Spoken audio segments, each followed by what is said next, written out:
Ders bir seçenekler için Ali Series. Daha fazla seçenek için o mağazaya bakmalıyız diye düşünüyorum. Kulağa hoş geliyor. Orada fiyatlar makul mü? Evet, çok fazla para harcamadan iyi çeşitlilik sunduklarını duydum. Harika. Kaliteli ürünleri iyi fiyatlara bulmak her zaman güzeldir. Kesinlikle. Ayrıca, Alice verisi daha da güzelleştiren indirimler de oluyor çoğu zaman. Bir indirimi severim. Harika bir anlaşma yaptı gibi hissediyorum. Gitmeden önce ihtiyaçlarımızın listesini yapalım. Bir fikir. Bu şekilde önemli hiçbir şeyi unutmayız. Neler bulabileceğimizi görmek için sabırsızlanıyorum. Ders 2. Kültürler arası nezaket. İmparatorluğun neresinde yasarsam yasayayım, nereye seyahat edersem edeyim. Her sınıftan insandan nezaket gördüm. Çok güzel bir duygu. Nezaketin gerçekten siniri yok. Gerçekten öyle değil. Her etkileşim bana şefkatin evrensel dobasını gösterdi. Katılıyorum. Nezaketin insanları nasıl bir araya getirebildiğine tanık olmak ferahlatıcı. Kesinlikle. Nereye giderseniz gidin, basit bir nezaket eylemi büyük bir fark yaratabilir. Bir gülümsemenin ya da nazik bir sözün birinin gününü nasıl aydınlatabildiğini görmek şaşırtıcı. Evet. Bunun bir dalga etkisi yarattığına ve başkalarını da nezaket yaymaya teşvik ettiğine inanıyorum. Kesinlikle. Bu, geçmişimiz ne olursa olsun hepimizin birbirimize bağlı olduğumuzu hatırlatan bir şey. Seyahatlerimde ve günlük yaşamımda nezaketi paylaşmaya devam etmeyi umuyorum. Ders 3. Tatil planları. Yakında tatile çıkacağını duydum. Evet, öyleyim. Biraz rahatlamak için bir dağ tatil beldesine gidiyorum. Çok hoş görünüyor. Güzel manzaraları ve temiz havayı hayal edebiliyorum. Kesinlikle. Yürüyüşe çıkıp bölgeyi keşfetmek için sabırsızlanıyorum. Dağlarda yürüyüş yapmak çok canlandırıcı bir deneyim. Katılıyorum. Koşuşturmadan uzaklaşmanın mükemmel bir yolu. Özellikle yürümeyi planladığınız parkurlar var mı? Evet, muhteşem bir şelaleye giden manzaralı bir patikadan bahsedildiğini duydum. İnanılmaz geliyor. Çok sayıda fotoğraf çekmeniz gerekecek. Ders 4. Sokak yemeği heyecanı. Sokak yemeklerinin harika olduğunu duydum. Kesinlikle. Ziyaret ettiğimde tatmak için sabırsızlanıyorum. Gitmeden önce en iyi sokak yemeği seçeneklerini öğrenmeli miyiz? Evet, bu harika bir fikir olurdu. Ne deneyeceğinizi bilmek deneyimi artıracaktır. Yöresel spesiyalitelerin kaçırılmaması gerektiğini duydum. Kesinlikle. Yerel yemek kültürüne dalmak her zaman eğlencelidir. Özellikle otantik yemekleri denemek için heyecanlıyım. Ben de. Sokak yemekleri çoğu zaman en güzel lezzetlere sahiptir. Seyahat öncesi mutlaka denenmesi gerekenlerin listesini yapalım. Ders 5. Is teklifi. Satışlarımızı gerçekten artırabilecek yeni bir proje düşünüyorum. Kulağa ilginç geliyor. Senin fikrin ne? Daha genç kitlelere yönelik bir çevrimiçi pazarlama kampanyası başlatmayı öneriyorum. İlginç. Onlara etkili bir şekilde nasıl ulaşmayı planlıyorsunuz? Ürünlerimizi tanıtmak için sosyal medya fenomenlerini kullanabiliriz. Bu işe yarayabilir. Bu kampanya için bütçeyi düşündünüz mü? Evet, aşırı harcama yapmadan makul bir miktar ayırabileceğimize inanıyorum. Harika.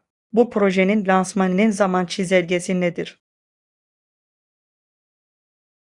İlk sonuçların alınması için 3 aylık bir zaman çizelgesinin gerçekçi olacağını düşünüyorum.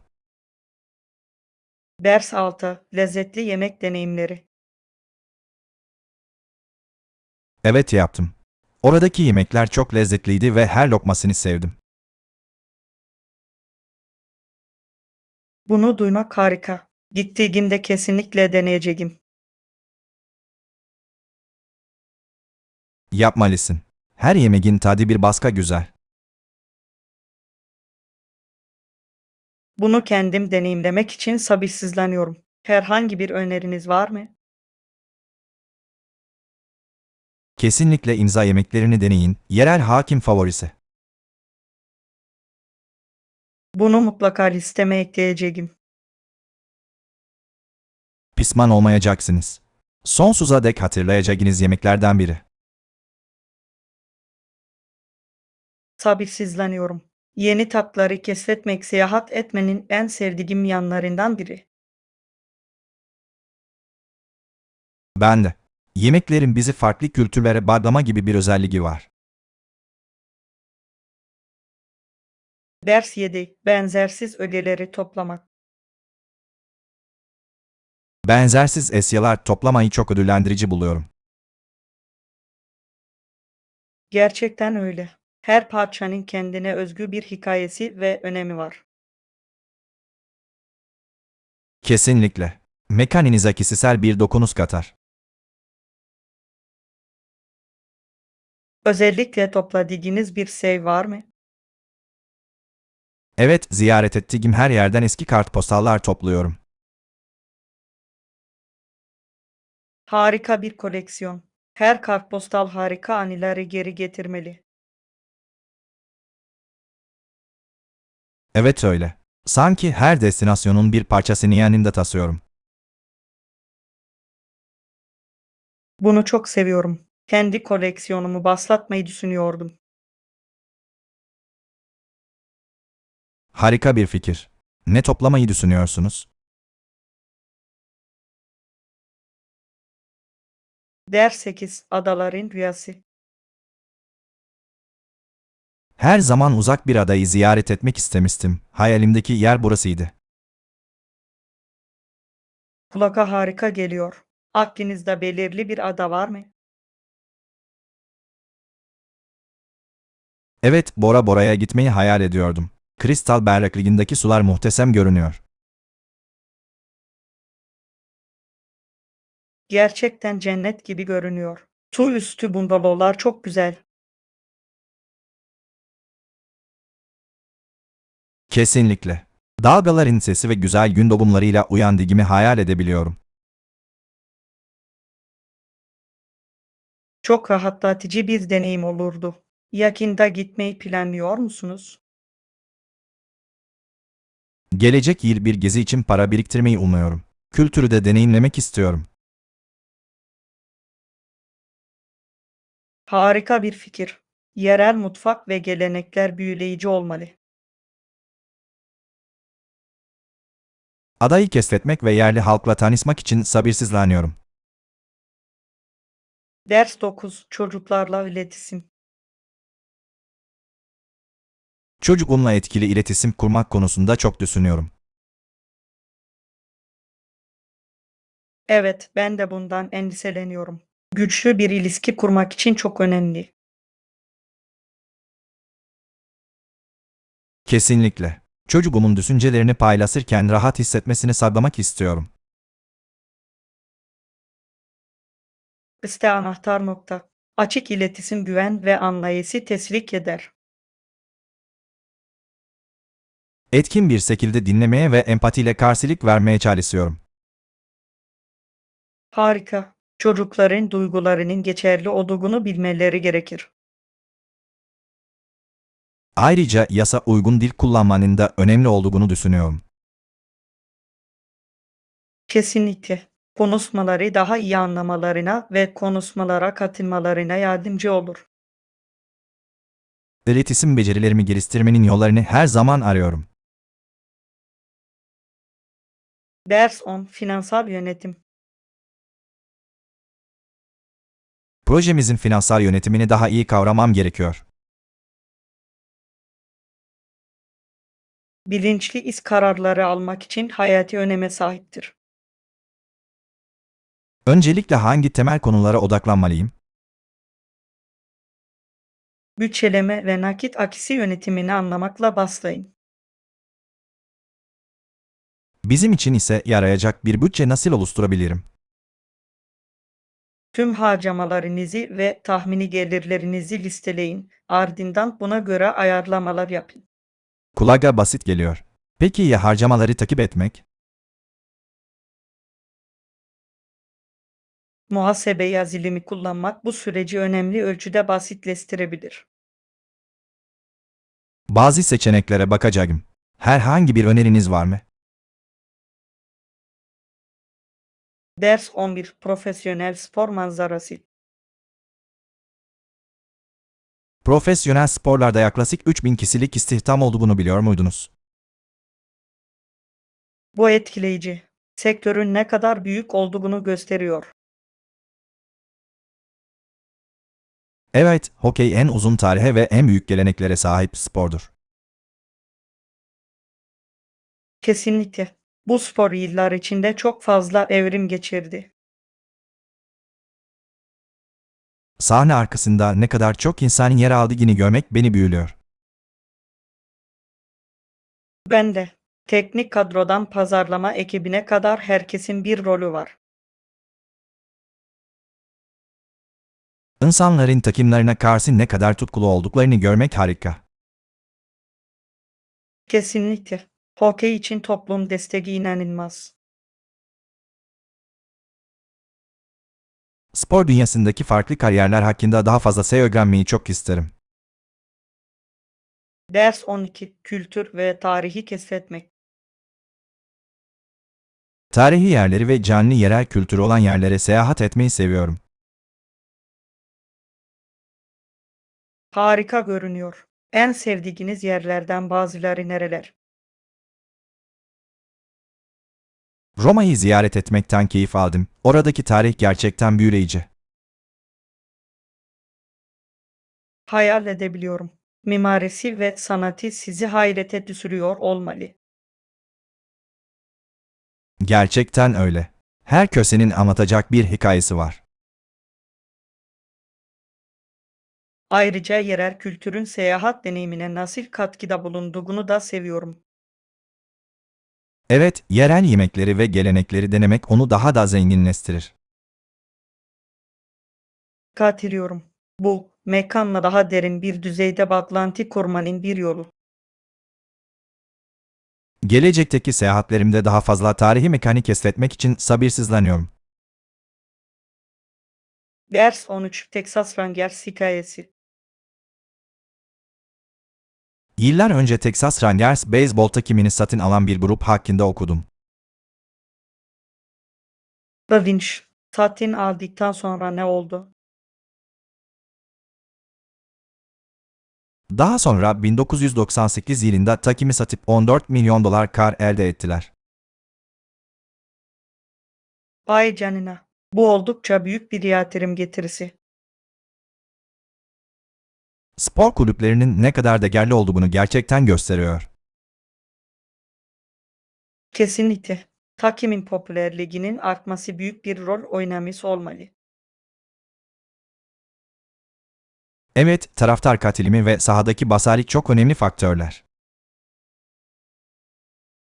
Sporun ticari tarafı hakkında daha fazla şey öğrenmeyi çok isterim. Spor ve iş dünyasının bu kadar önemli şekillerde kesişmesi büyüleyici. Ders 14 Tahil arama. Mükemmel. Mangazada en sevdiğim tahil gevreginin olup olmadığını gördün mü? Sanırım yaptım. Bir sürü farklı markanın olduğu bir raf gördüm. Harika bir haber. Günümü onsuz başlatamam. Anlıyorum. Kahvaltıda sevdiğiniz bir şeyin olması güzel. Kesinlikle. Peki ya sen? En sevdiğin tahil gevregi hangisi?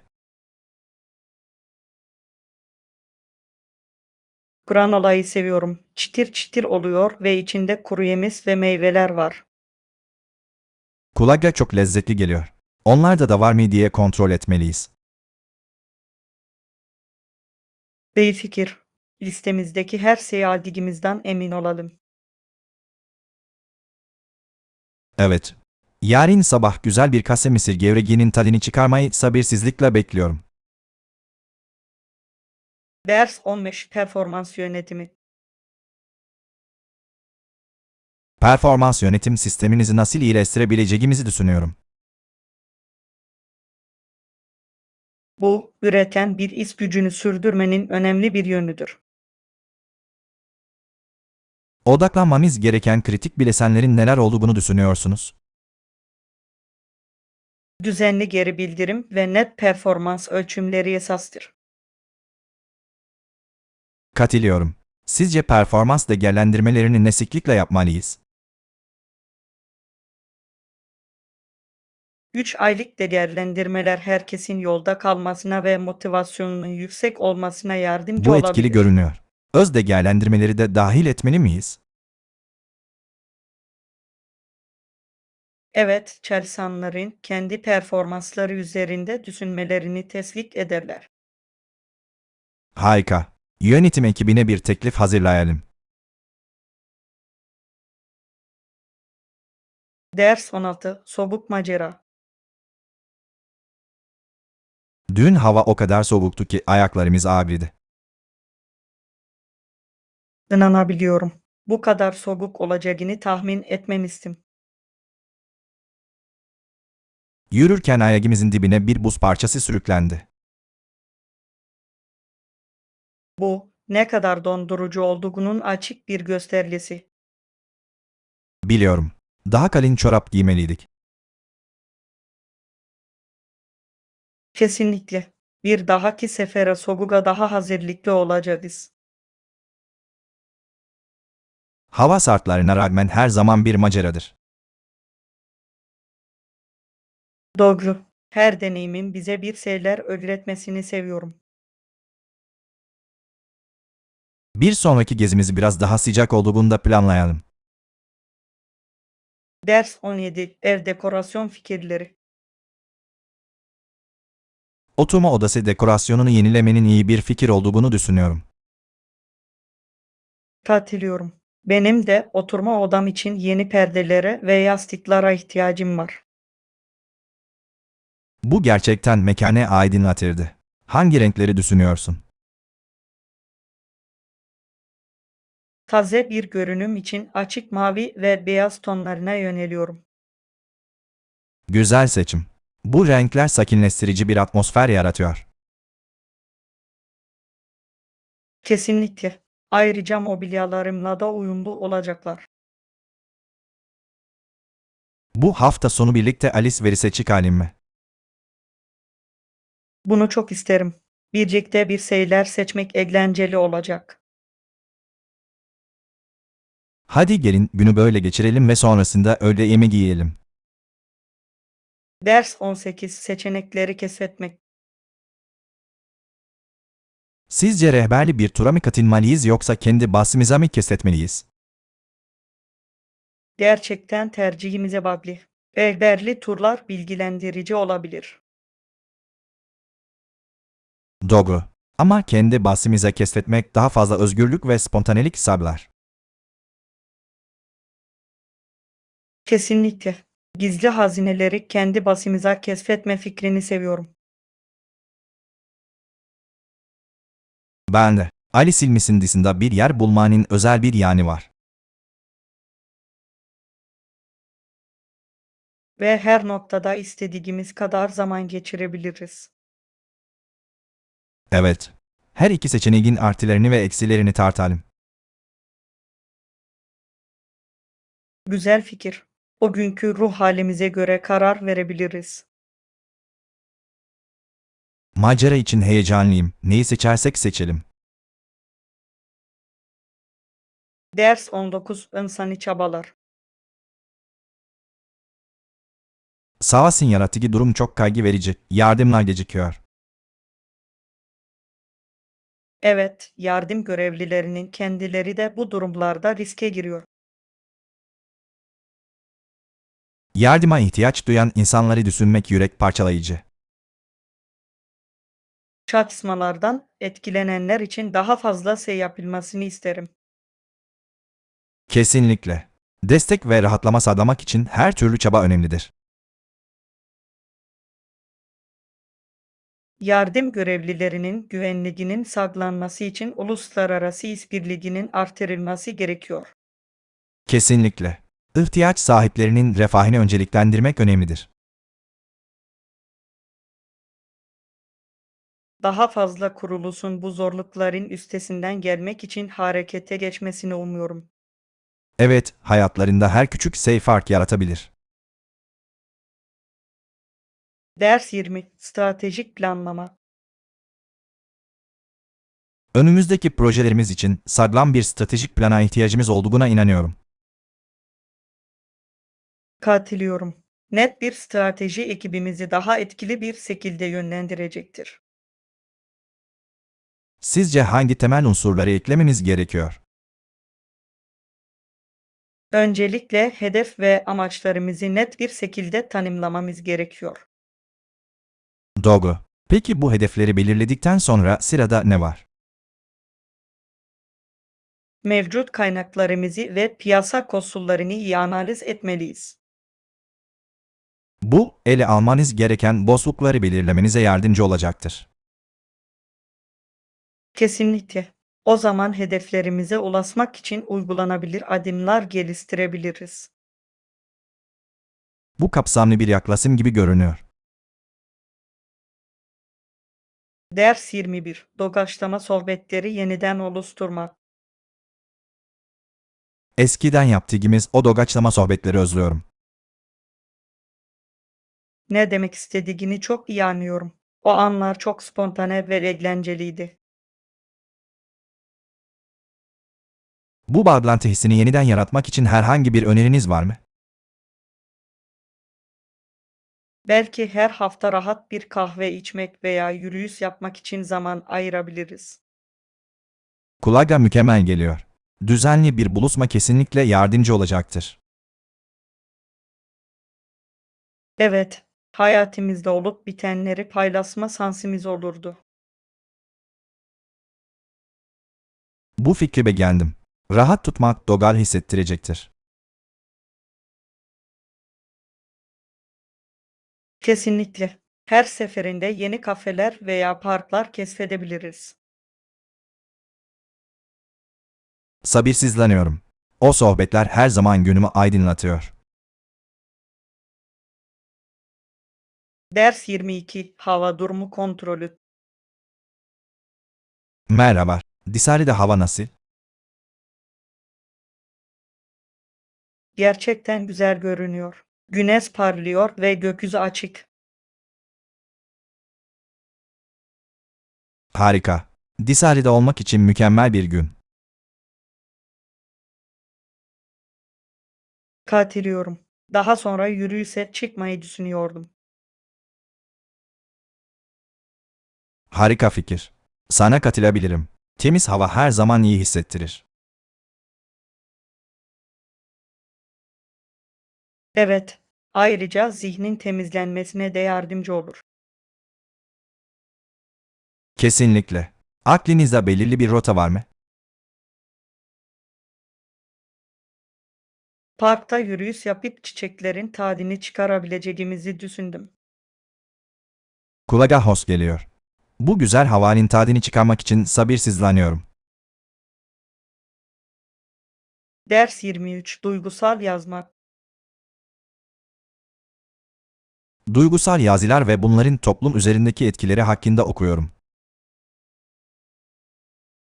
Da Vinci harekete geçmeyi amaçlıyor, değil mi?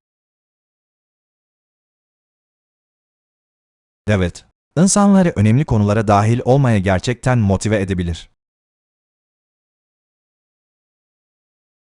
Ama bazı eleştirmenlerin yazarları duyguları manipüle etmekle suçladığını duydum. Doğru. Bazıları bunun çok dramatik veya sansasyonel olabileceğini düşünüyor. Duyguları harekete geçirmekle istismarcı olmak arasında ince bir çizgi var. Kesinlikle. Gerçek bir etki yaratmanın anahtarı özgünlüktür. Katılıyorum. Okuyucular bir şeyin içten mi yoksa zorlama mı olduğunu hissedebilirler. Yazarların duyguyu gerçeklerle dengelemesi önemlidir. Ders 24 Otel giriş saatleri. Çoğu otelin standart giriş saatinin 15.00 civarında olduğunu biliyor muydunuz? Evet, bunu fark ettim. Odaları temizlemeleri için onlara zaman vermek için tasarlanmış. Kesinlikle. Ve çıkış saati genellikle 11.00 civarıdır, değil mi? Evet, misafirlere eşyalarını toplayıp rahatça ayrılmaları için yeterli zaman tanır. Ama bazen erken vardığınızda sıkıntı yaşayabilirsiniz. Doğru. Keşke daha fazla otel esnek çeşitli seçenekleri sunsa. Bu kesinlikle gezginlerin deneyimini iyileştirecektir. Katılıyorum. Hemen hoş karşılanmak her zaman güzeldir. Umuyoruz ki gelecekte daha fazla otel misafir ihtiyaçlarına uyum sağlar. Ders 25 Liderlik stilleri. Son zamanlarda farklı liderlik tarzları hakkında okuyorum. Bu büyüleyici bir konu. Hangi stiller ilginizi çekti? Dönüşümsel liderliğin ekipleri motive etmede etkili olduğu görülüyor. Kesinlikle. İnsanların tam potansiyellerine ulaşmaları için ilham veriyor. Peki ya otokratik liderlik? Hala geçerli mi? Hızlı karar alınması gereken kriz durumlarında etkili olabilir. Bu mantıklı. Bu stilleri nasıl uygulamamız gerektiğini düşünüyorsun. Ekibin ihtiyaçlarına uyum sağlayarak farklı stillerin bir karışımı faydalı olabilir. Katılıyorum. Bu, takım dinamiklerimizi önemli ölçüde artırabilir. Ders 26 İyileşme süresi. Kendimi pek iyi hissetmiyorum. Sanırım çok dinlenmem gerekecek. Bunu duyduğuma üzüldüm. İyileşmem birkaç gün sürebilir. Evet, ama kendimi daha iyi hissetmemin uzun sürmeyeceğini umuyorum. İster bu dönemde kendinize iyi baktığınızdan emin olun. Yapacağım. Bol sivri tüketmeyi ve yeterli uyku almayı planlıyorum.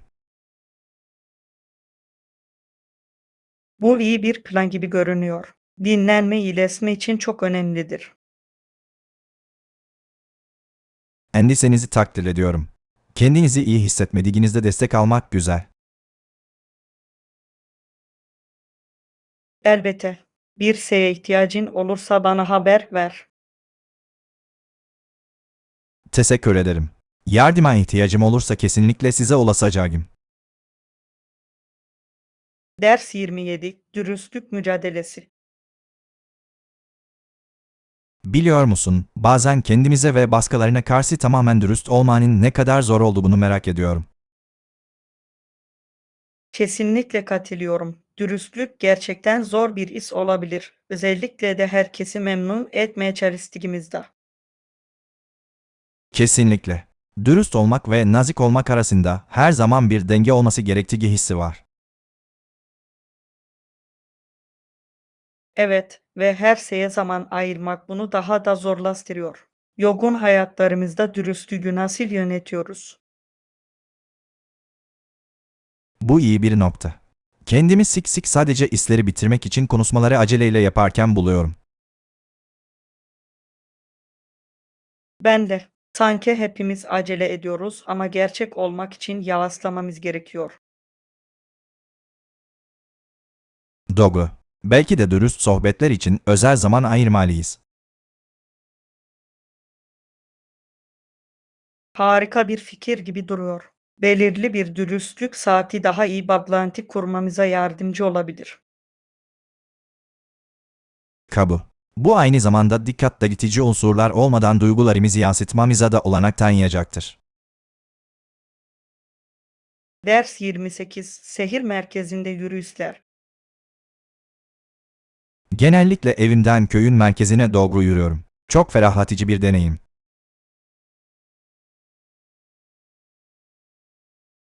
Kulağa hoş geliyor. Şehir merkezi genelde hareketli olur, değil mi? Evet, tüm mağazaların ve kafelerin bulunduğu bu alan. Her zaman bir şeyler oluyor.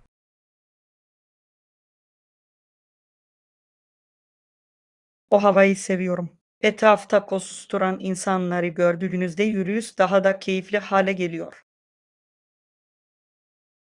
Kesinlikle. Bazen eve dönmeden önce en sevdiğim kafede hızlıca bir kahve içmek için duruyorum.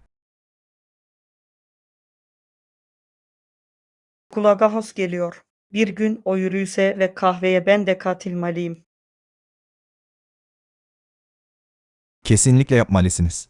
Rahatlamak ve yetişmek için harika bir yol. Sabırsızlanıyorum. Şehir merkezinin sunabileceği çok şey olmalı. Gerçekten öyle. Yakında birlikte bir yürüyüş planlayalım. Ders 29. Öğrenci gazeteleri. Öğrenci gazetelerini okuyorum ve oldukça ilgi çekiciler. Kesinlikle. Demokrasi için önemli bir eğitim sahasıdırlar. Evet, öğrencilere söz hakkı ve görüşlerini ifade etme şansı veriyorlar. Katılıyorum. Ayrıca akranlarının ilgisini çeken konuları da ele alıyorlar. Ciddi konuları ele alırken aynı zamanda ilgi çekici olmaları etkileyici. Kesinlikle. Özellikle editoryal kısımlarını okumak benim için çok ilginç. Ben de aynısını yazıyorum. Genç yazarların becerilerini geliştirmelerini görmek harika.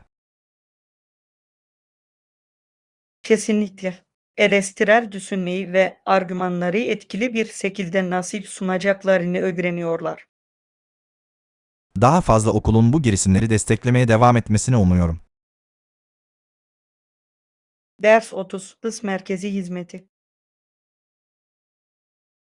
Çeşitli hizmetler sunan yeni bir iş merkezi açılacağını duydum. Evet, toplantı odaları, ofis alanı ve hatta idari destek sağlıyorlar. Kulağa hoş geliyor. Hizmetlerinden faydalanarak nasıl faydalanabiliriz? Lojistik endişesi duymadan müşteri toplantılarına ev sahipliği yapabiliyoruz. Peki bu hizmetlerin maliyetleri ne kadar? Esnek fiyatlandırma sunuyorlar. Böylece bütçemize uygun olanı seçebiliyoruz. Bu akıllıca bir yaklaşım. Nasıl başlayabiliriz? Tesisleri görmek ve ihtiyaçlarımızı görüşmek için bir tur ayarlamalıyız. Harika fikir. Daha fazla bilgi için onlara ulaşacağım. Ders 31. Ekstra sandalyeler. Toplantıya birkaç tane daha sandalye getirebilirseniz harika olur.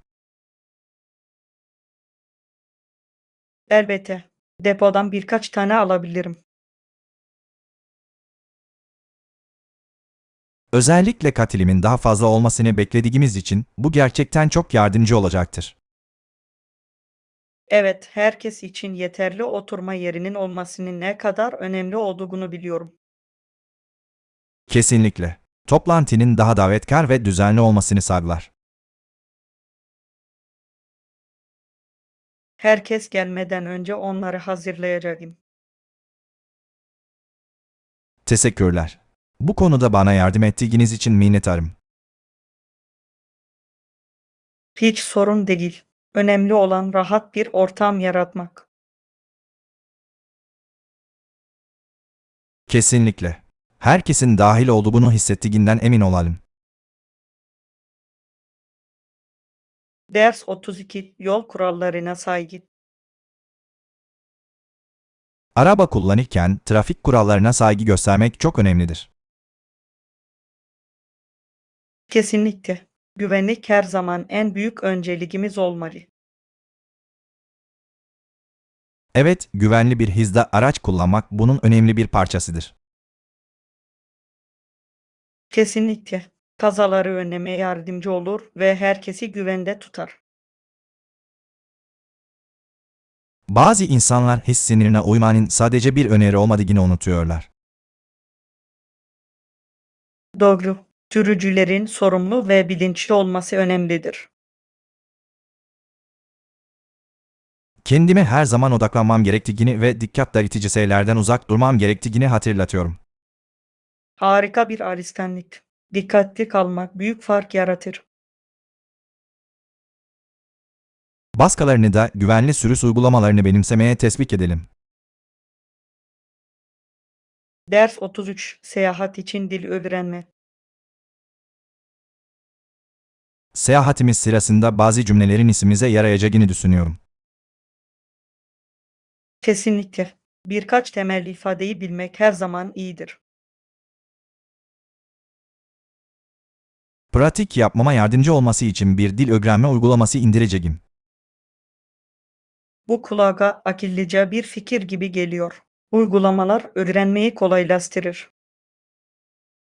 Evet, ister beklerken ister seyahat ederken, hareket halindeyken pratik yapabilirim. Ayrıca telaffuzu duymak da çok faydalı olacaktır. Kesinlikle. Yerlilerle konuşurken özgüvenimi artıracak. Ben de aynısını yapacağım. Öğrenirken birbirimize soru bile sorabiliriz. Bu eğlenceli olurdu. Hadi bunu küçük bir meydan okumaya dönüştürelim. Ders 34 Volkan maceraları. Yanardağ'ı ziyaret ettiğimde, nefes kesici lav akintilerini yakından gördüm. Kesinlikle. Kulağa inanılmaz bir deneyim gibi geliyor.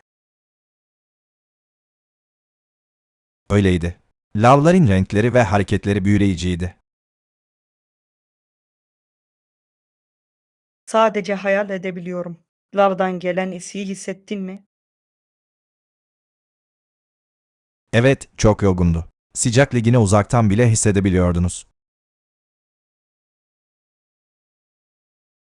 Doğanın gücünü eylem halinde görmek için ne eşsiz bir fırsat. Gerçekten öyleydi. O anı hatırlamak için bol bol fotoğraf çektim. Bahse girerim, bu resimler muhteşemdir. Bunları benimle paylaşmalısın. Yapacağım. Bu sonsuza dek saklamak istediğim bir anı. Ders 35 Proje verileri için grafikler oluşturma. Bazı proje verilerini sunmam gerekiyor ancak grafikleri nasıl oluşturacağımı bilmiyorum. Düşündüğünüzden daha kolay. Hangi yazılımı kullanıyorsunuz? Excel kullanıyorum ama özelliklerine pek hakim değilim. Sorun değil. Verilerinizi seçip grafik türünü seçerek başlayabilirsiniz. Mantıklı.